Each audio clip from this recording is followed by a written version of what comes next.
Ito tayo guys. Ano yung code?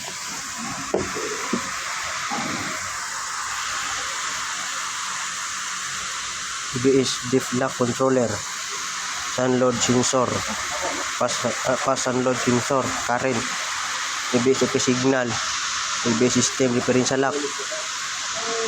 Yan, ito yung code niya.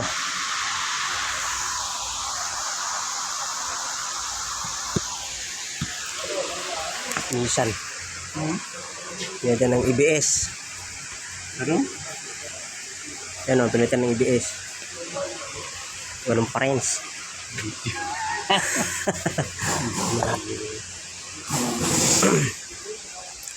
Nalak ang differential niya kaya nagba-vibrate. May dalawang sensor dito. Tingnan natin kung sa linisan mo natin ito. Try natin linisan. Kasi nagalak yung differential niya.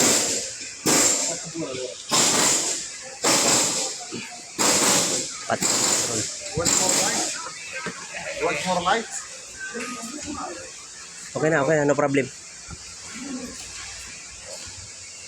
Yan, linisan natin guys. This vlogs.